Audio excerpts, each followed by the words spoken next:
Hello, मैं हूं श्वेता कुमार और आप देख रहे हैं मेडी सर्कल। मेडी सर्कल में हम हमेशा आपकी बात कराते हैं देश के जाने माने डॉक्टर से और उनके द्वारा, उनके थ्रू आपके जो प्रॉब्लम्स है उनको, उनके बारे में उनसे क्वेश्चंस पूछते हैं। साथ ही साथ तरह तरह की बीमारियों से आप कैसे बच के रह सके, अपने लाइफस्टाइल में क्या चेंजेस करें जिससे हम उन बीमारियों से दूर रहे और एक हेल्दी लाइफ जी सके, ये हमारी कोशिश रहती है। बारिश के इन सीजन्स में कई बच्चों में एक खास तरह की बीमारी देखी जा रही है, हैंड फूट माउथ डिजीज, यानी हाथ पैर और मुंह की बीमारी। वेस्ट बंगाल, केरला, उड़ीसा, महाराष्ट्र और कर्नाटक जैसे कई भारतीय राज्यों में हैंड फूट माउथ डिजीज की काफी सारे रिपोर्ट्स मिले हैं। अंडमान निकोबार आइलैंड से भी इसकी खबरें आ रही हैं। पिछले कुछ वर्षों में भारत में जो हैंड फूट माउथ डिजीजेस के केसेस थे उनके काफी वेरियस ट्रेंड्स डिटेक्ट हुए हैं।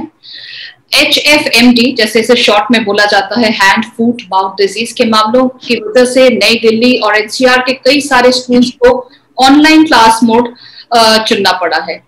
ये छोटे बच्चों में, खासकर प्राइमरी, प्री प्राइमरी के बच्चों में तेजी से फैल रहा होता है। एक तरह का वायरल इन्फेक्शन है और पेशेंट्स और जो अपने छोटे बच्चों को काफी तरह के सिम्टम्स, फीवर और इनके साथ काफी रैशेस देखे जाते हैं बॉडी पे। तो पेरेंट्स को किस तरह से इस बीमारी के बारे में हम अवेयर करा सके, इस दौरान अगर आपके बच्चे को हैंड फूट माउथ डिजीज है तो आपको क्या प्रिकॉशंस लेने चाहिए और किस तरह से हम अपने बच्चे के इस समय केयर करें, यही जानने के लिए आज children health care awareness series में हम आपकी मुलाकात कराने जा रहे हैं डॉक्टर अजय गुप्ता से। डॉक्टर अजय गुप्ता एक रेनोन्ड पीडियाट्रिशियन है, सीनियर कंसल्टेंट है। पिछले 27 सालों में उन्होंने चाइल्ड स्पेशलिस्ट और वैक्सीनेशन एक्सपर्ट के रूप में काम किया है। तो चलिए जानते हैं डॉक्टर अजय से इस बीमारी के बारे में। Hello doctor Ajay, welcome to Medi Circle. Hello, thank you for giving this platform to me for sharing my thoughts with the parents. We are very much proud to pleased to have you doctor because कई बार बच्चों से related कुछ भी परेशानी होती है तो माँ बाप काफी घबरा जाते हैं। खासकर शरीर पे जब दाने देखे जाते हैं, कई बार इनको कोविड से रिलेट किया जा रहा होता है और ये कई हद तक कंफ्यूजन क्रिएट कर देता है। एक तो ऐसे ही कोविड के बाद बच्चे स्कूल जाना स्टार्ट कर रहे होते हैं, इस तरह की बीमारी आ जाती है तो फिर उन्हें घर पर ही रहना पड़ता है और ऑनलाइन क्लासेस ऑप्ट करने पड़ते हैं।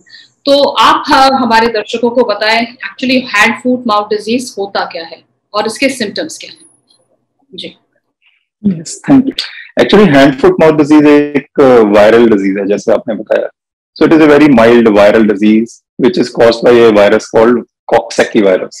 So इस वायरल डिजीज में जैसे आम हमारी जो भी वायरल डिजीज है, जैसे डॉक्टर्स के पास जब पेरेंट्स आते हैं बोलते हैं कि नजला जुकाम खांसी है, बुखार है हल्का, कोई बात नहीं 4-5 दिन में चले जाएगा।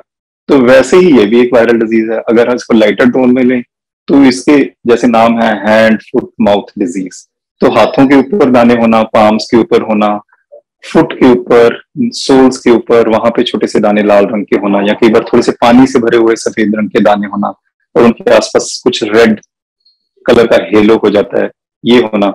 और सबसे ज्यादा जो दिक्कत वाली बात बच्चों में होती है वो होती है माउथ के अंदर अल्सर्स हो जाना। तो मोस्टली पोस्टीरियर फेरिंक्स, जिसको कहते हैं पिछले पार्ट में ज्यादा ये दाने हो जाते हैं। तो हैंड, फुट एंड माउथ, इन तीनों के ऊपर किसी भी तरीके का ये जो अल्सर्स और स्किन रैश है, इसको मिला के हम कहते हैं हैंड फुट माउथ डिजीज। और साथ में थोड़ा सा 2nd to 3rd day fever आ जाता है और that is usually a very mild sort of fever.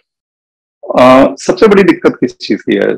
सबसे बड़ी बात, जैसे आपने कहा कि जब रैश देख लिया स्किन के ऊपर, तो हमारे जिसको सोशल कल्चर में भी हमारे में ऐसे है कि स्किन के ऊपर दाने होने के बहुत से अदर डरावने रीजंस हैं या जो हमें परेशान कर देते हैं पेरेंट्स को। तो बिल्कुल सही है, बात तो है, लेकिन ये बड़े अलग तरह के लीजन्स होते हैं जो डॉक्टर बड़ी आसानी से पहचान लेते हैं। तो बिल्कुल फिक्र की बात नहीं होती, हल्की बीमारी है, हल्के से ही लेना चाहिए। तो प्रिकॉशंस रखना ज्यादा इंपॉर्टेंट है। मुश्किल तब है जब वो अल्सर्स जो मुंह में है वो इतने एग्रीवेटेड या बड़े हुए हों कि आपको खाने में दिक्कत कर दें। बच्चे जो है पहले ही खाने में बहुत, आजकल ऐसे नहीं है कि they are very good and casual eaters, they are fussy eaters more so. तो ऐसे में जब वो खाना छोड़ते हैं तो एक बड़ी दिक्कत बन जाती है। और जब पेरेंट्स उनको फोर्स करते हैं कि नहीं भाई ये तो खाना पड़ेगा क्योंकि आज का तो तुम्हारा डाइट कोटा पूरा नहीं हुआ, तब और भी बड़ा इशू हो जाता है। एक तो पहले दर्द हो रही है, पेन हो रहा है, ऊपर से पुश करते हैं, तो that sometimes leads to problems. So this is what hand foot mouth disease. कई बार डॉक्टर अजय, माउथ अल्सर्स की वजह से बच्चे सॉलिड फूड नहीं खा पा रहे होते हैं, कुछ बच्चे तो कुछ भी नहीं खा पा रहे होते, जिनकी वजह से कमजोर हो जाते हैं और जो डे टू डे एक्टिविटीज है वो भी नहीं कर पा रहे होते हैं। माँ बाप की परेशानी इस बार और बढ़ जाती है कि वो अपने बच्चों को क्या खिलाएं। तो डाइट से रिलेटेड क्या ऐसे चीजें पेरेंट्स को करनी चाहिए, specially hand foot mouth disease cases में? तो सबसे पहली बात तो ये है कि हैंड फुट माउथ डिजीज में ओरल इनटेक कम होगी, खाना पीना कम हो जाता है। वही आप पेन है, अल्सरेटिव लीजन्स हैं, तो ये ख्याल रखना चाहिए कि ये जब खाने की सॉलिड्स में दिक्कत आएगी, कुछ नमक वाली चीज होगी तब दिक्कत आएगी, या शायद कुछ सिट्रस होगा तब दिक्कत आएगी। अगर इन तीनों चीजों को हम समझ लें तो कॉन्ट्ररी टू द बिलीफ, अगर हम उनको ठंडी चीज दें, मीठे वाली चीज दे दें और सेमी सॉलिड या लिक्विड फॉर्म में दे दें, तो then the things become easy. Though not very easy, pain तो थोड़ा रहता है, लेकिन relatively as compared to solids, नमक वाली चीज या रोटी सब्जी, these things can be easily taken. Like for example, you can give custard, you can give kheer, you can give ठंडा दूध with रूह अफ़ज़ा। तो ये चीजें they are good enough in a small quantity. More frequently will actually maintain the hydration.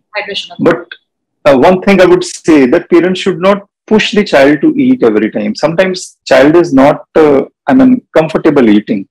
तो हम जब force करते हैं वो वॉमिट कर देते हैं। अच्छा, अब पहले तो खा बच्चा कम रहा है, ऊपर से अगर वॉमिट भी करेगा तो वो डिहाइड्रेशन में जाएगा, so that becomes a difficult sort of thing. So force नहीं करें, सबसे बड़ी बात है। और अगर जैसे मैंने ये फूड बताए हैं, अगर ऐसे लोग हैं तो the things will be easy. Use smaller quantities and more frequently, things will be easier. I know time is actually difficult, जब बच्चे नहीं खाते हैं पेरेंट्स एंग्शियस भी हो जाते हैं, वरिड भी होते हैं, but this is the time for the parents to be more patient. थोड़ा स्लो डाउन रहें और ये समझ ले मन में कि बहुत फिक्र वाली बीमारी नहीं है, टाइम के साथ जैसे आई है चली भी जाएगी। आगे बात करेंगे कि कैसे इसका ट्रीटमेंट भी करना है, तो बिल्कुल समझ आ जाएगा एंड ऑफ द टॉक। इसमें एक और बहुत इंपॉर्टेंट सवाल उठ के आ रहा होता है डॉक्टर अजय, कई बार ये बीमारी मतलब जिस तरह से अभी देखी जा रही है, बरसात के दिनों में, बारिश के दिनों में काफी ज्यादा इस तादाद में बढ़ रही होती है। अलग अलग स्टेट से कई सारे रिपोर्ट्स आ रहे हैं। आपके भी जैसे 2 दशकों से ज्यादा का अनुभव रहा है, तो आप अपने अनुभव के बेसिस पे बताएं कि क्या पहले ये कम थे केसेस, या अभी बच्चे थोड़ी इम्यूनिटी कम होने की वजह से ये डिजीजेस ज्यादा देखे जा रहे हैं? इसके कारण क्या है बच्चों में हैंड फुट माउथ डिजीज होने के?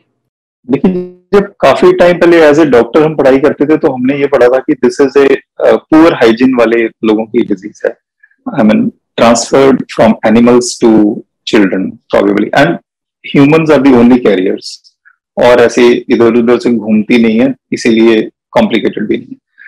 पर ऑफ लेट हमने देखा कि स्प्रेड कैसे हो रही है, तो उससे I mean it is a very difficult answer actually कि ये पहले हो रही थी कि नहीं हो रही थी। In my experience for last 10 years I have been diagnosing hand foot mouth disease every year.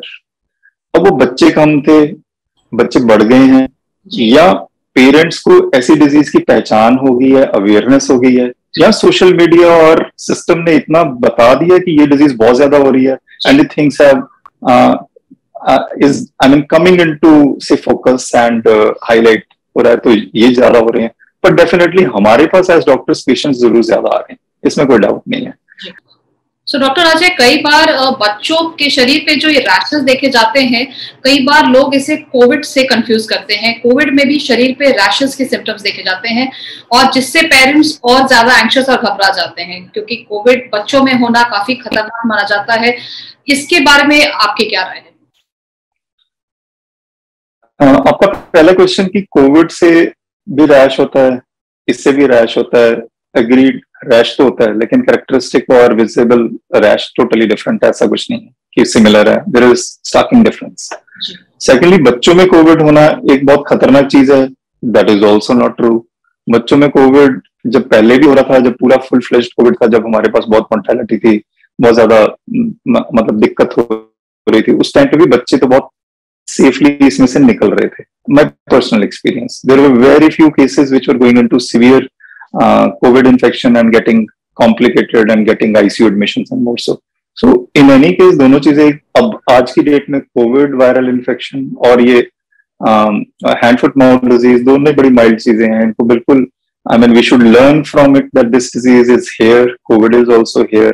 We have to just pass through this bravely and जिसको कहते हैं थोड़ी सी अपनी precautions लें, थोड़ा स्मार्ट वे से हैंडल करें इसको. That is it. I think दोनों चीजों को हमारा पार्ट एंड पार्सल अगर है ही है तो थोड़ा सा बस स्मार्ट वे से निकल लेते हैं, इसमें से कोई ज्यादा दिक्कत की बात नहीं है. दोनों के बहुत ही अच्छी बात की कि कई सारे बीमारियां हैं, खासकर कि कोविड, इससे हमें डरना नहीं चाहिए. और इसे लाइफ में जो हमारे कुछ हम लोग ने लॉकडाउन के दौरान से हैंड वॉश करना, सैनिटेशन करना, सेफ डिस्टेंस रखना, छींक आ रही है, खांसी आ रही है तो हैंडकरचीफ का इस्तेमाल करना, ये सारी चीजें बच्चों में हमने काफी आदतें डाली हैं और इनसे डरना नहीं है, इनके साथ हमें आगे बढ़ना है. डॉक्टर जी, मेरा अगला सवाल ये है कि कई बार देखा जाता है कि ये बीमारी बहुत ही ज्यादा तेजी से फैल रही होती है, कितनी कॉन्टेजियस है कि कई बार ऐसा होने की वजह से क्लास में अगर एक बच्चे को हो रहा होता है तो बाकी भी बच्चों में इसके लक्षण देखे जाते हैं हैंड फुट माउथ डिजीज के. तो क्या ये बहुत ही ज्यादा कंटेजियस है? Yes, absolutely. It is highly contagious. बहुत तेजी से फैलती है. माइल्डर फॉर्म है बीमारी की, कोई ज्यादा दिक्कत नहीं है, पर फैलती इतनी तेजी से है कि एक पैनिक और एक फिक्र हो जाना पेरेंट्स के लिए बड़ा जेन्युइन सी बात है. अच्छा देखिए, बच्चे जो है ना, फैलती कैसे, पहले इसको समझ लेते हैं. फैलती है जैसे बच्चे हैं जो छींकते हैं, खांसते हैं, मुंह को कवर नहीं करते, though they are now learned enough through COVID की थोड़ा सा करने लगे, लेकिन बच्चे जब अपने ग्रुप्स में होते हैं, अपने जोन में होते हैं ना, तो ये सारा कुछ उनको कुछ याद नहीं रहता. तो छींकना, खांसना, नाक बह रहा है, नाक को पोंछना, फिर इधर उधर टच करना, फिर उसी टच से, उसी छींक ड्रॉपलेट से मतलब ट्रेवल करती है ये एक बच्चे से दूसरे, तीसरे, और वेरी फास्ट इट स्प्रेड्स. अब बच्चे खाना भी कॉमन जगह पे इकट्ठे बैठ के खाते हैं स्कूल्स में, तो saliva, all sort of secretions actually they are infected. Droplets होगी ब्रीदिंग से, छींक से, खांसी से. जो लीजन्स हैं उसमें से जो मैंने कहा वाटरी लीजन्स होते हैं, तो उसमें से जो फ्लूइड निकलता है दैट इज इन्फेक्टिव. उस पे हाथ लगाया, कुछ डेस्क पे कुछ पेन शेयरिंग कर ली तो वहां से स्प्रेड हो गई. अगर कुछ कॉमन यूटेंसिल्स में से खाना खाया तो स्प्रेड हो गई. सो देखिए ना, कितने तरह की मोड्स ऑफ ट्रांसमिशन हो गए, और वो सारे मोड्स ऐसे हैं जो बच्चे they are into it day in day out. तो ऑब्वियसली बड़ी फास्ट फैलने का सोर्स है, और ये डिजीज इसी चीज का फायदा उठा के बहुत तेजी से फैलती है. But the good point is it is very mild. जी डॉक्टर, अगर इस तरह के सिम्टम्स बच्चों में देखे गए, जैसे कि सोर थ्रोट होना, फीवर होना, साथ ही साथ अल्सर्स, माउथ अल्सर्स या बॉडी पे रैशेस, तो इस केस में डॉक्टर को कब अप्रोच करना चाहिए, इसका ट्रीटमेंट कैसा होता है और ये कितने दिनों तक रहता है? आमतौर पे देखिए, hand foot mouth disease stage aggressive till say 7 to 8 days. Infectivity also stays during these 7 to 8 days through respiratory से droplets के through, और जो टच जैसे खाने पीने के यूटेंसिल्स के थ्रू. और स्टूल्स में ये जो वायरस है ना, ये 1.5 महीने तक भी ट्रांसमिट हो सकता है. अब मैं इसकी एग्जांपल ये देता हूँ कि जो छोटे बच्चों को, बहुत छोटे बच्चों को जो डायपर्स वगैरह यूज करते हैं, उन बच्चों में स्टूल्स में एक्सक्रीट हो रहा है अगर महीने, 1.5 महीने के बाद भी, और आप अच्छी हाइजीन नहीं रख रहे हो, उनकी डिस्पोजल डायपर्स की अच्छे से नहीं कर रहे हो, तो you are handling the diapers and the baby and not maintaining hygiene yourself, अच्छे से साफ सफाई नहीं रख रहे हो, फिर आप किसी और चीज को टच करते हो, then you are actually transmitting this infection from the small baby diapers or otherwise poor hygiene child to the other child also, and that will carry on till say 1.5 से 2 महीना तक भी चल सकती है. So that is why hygiene is very important. अब doctor को कब मिलना है? मैंने बताया फीवर 2 से 3 दिन के बाद आया तो 2 दिन 48 घंटे ज्यादा से ज्यादा रहता है और चला जाता है. तो अगर फीवर 48 आवर्स के बियॉन्ड कंटिन्यूड रहे तो पीडियाट्रिशियन से मिल लेना चाहिए. और अगर खाने पीने में इतनी दिक्कत हो कि बच्चा डिहाइड्रेटेड फील कर रहा है, बहुत लेथार्जिक, सुस्त हो गया है, और आपको खुद से ही दिख रहा है कि इसकी डेली इनटेक बहुत ज्यादा कम है, तो probably he is going into dehydration, and for this case he might require a drip IV fluids.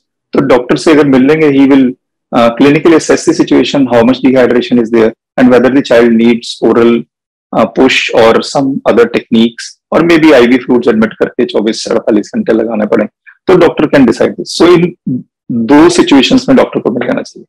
अच्छा, एक छोटी सी बात और अलग से करता हूँ। हैंड फुट माउथ डिजीज का एक वेरिएंट है, this variant is called herpangina. Herpangina is caused by Coxsackie 6 टाइपोवायरस। वैसे वो 1 से 6 नंबर तक कॉक्सैकी 1 2 3 4 5 6 करते हैं इसको, लेकिन जो 6 है ये थोड़ी सी एग्रेसिव डिजीज करता है।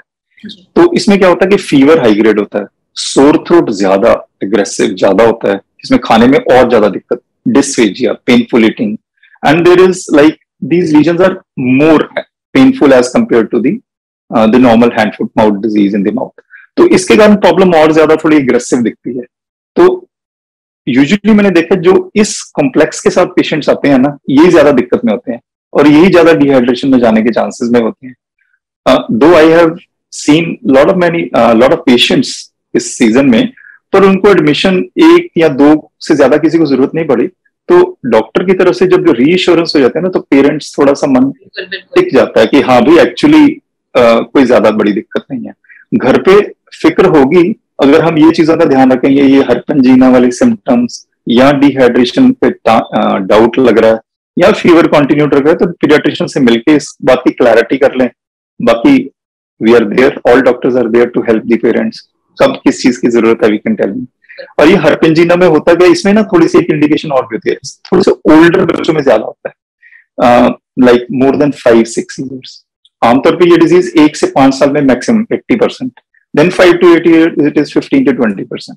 ये हर्पेंजीना थोड़े ओल्डर पेशेंट्स में होगा, उसमें हेडेक होगा, थोड़ी सी लाइक बैक एक भी होगी ओल्डर पेशेंट्स में, और इसमें वॉमिटिंग और पेन एब्डोमेन के सिम्टम्स भी कुछ आ रहे हैं। Approximately 20% of the patients they are also giving these symptoms. So थोड़ा सा डिमार्केट करना डॉक्टर्स के पॉइंट ऑफ व्यू से इंपॉर्टेंट है, लेकिन ये मैंने इसका जिक्र इसलिए किया है कि अगर ऐसी सिचुएशन लगे तो थोड़ी सी एक अलर्ट है पेरेंट्स के लिए कि डॉक्टर को मिले। लेकिन मेरा मतलब ये बिल्कुल नहीं है कि फिक्र करना शुरू कर दें। Things are going to get all right of its own, even if this is going to have, I mean herpangina part है तब भी ठीक तो हो जाएगा, लेकिन you can see your paediatrician. आपके ही आपने जैसे बताया कि अलग अलग एज ग्रुप में डेफिनेटली 1 to 5 इस बीमारी का प्रेवलेंस ज्यादा देखा जाता है और 5 से 8 साल तक में 15 से 20% होता है। इसी से जुड़ा मेरा एक सवाल है डॉक्टर अजय, अगर घर में किसी एक बच्चे को ये हो जा रहा होता है, जिस तरह से हम देखते हैं बहुत ही कंटेजियस है, तो क्या बड़ों को या बड़े बच्चों को जो एडोलेसेंट किड्स हैं, क्या उन्हें भी ये हैंड फुट माउथ डिजीज होने के चांसेस होते हैं?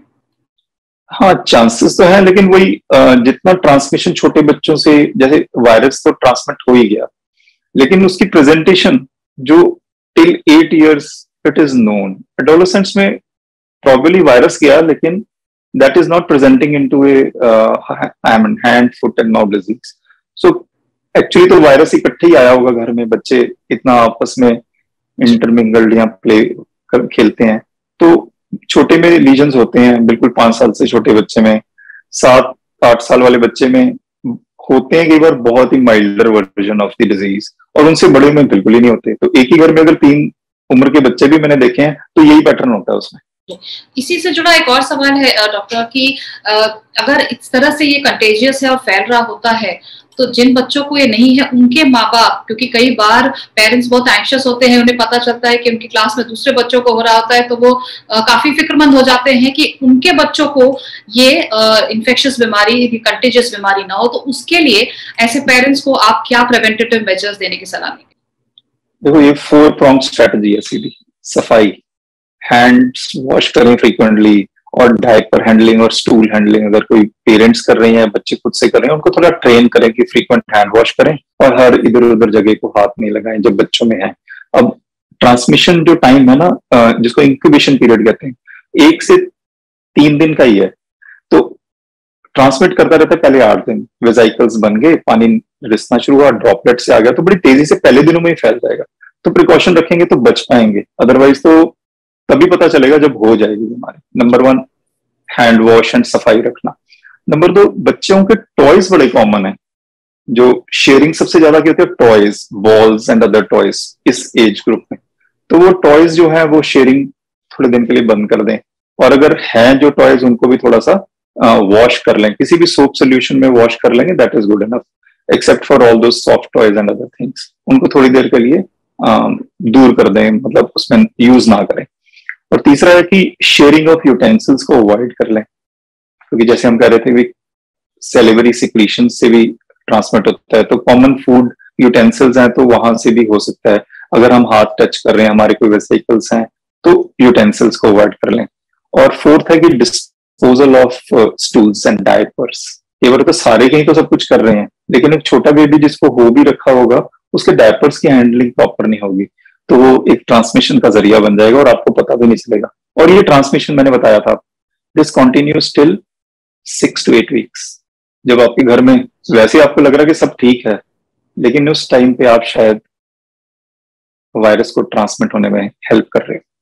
और एक और है जिसको मैं मतलब बोलना और प्रोपेगेट नहीं करना चाहता, लेकिन बच्चों को स्कूल उन दिनों के लिए इसलिए भेजना बंद कर दें कि आपका बच्चा दूसरों को बीमारी ना दे रहा हो। एक तो सिचुएशन है कि मैं स्कूल नहीं भेज रही मदर कि मेरे बच्चों को बीमारी ना हो जाए, उससे एक स्टेप पहले का स्टेप है, if we have the moral responsibility ourselves, कि अगर हमारे बच्चे को थोड़ा सा डाउट भी हो गया तो hold on to the school for 7-8 days, which is the most infections period. तो डराने के लिए नहीं है, लेकिन अगर एक बच्चे को हो गया और स्प्रेड इतनी तेजी से हो रहा है, तो लेट्स मेक दिस पॉइंट कि हम अपने बच्चे को घर ही रख लें इस तरह।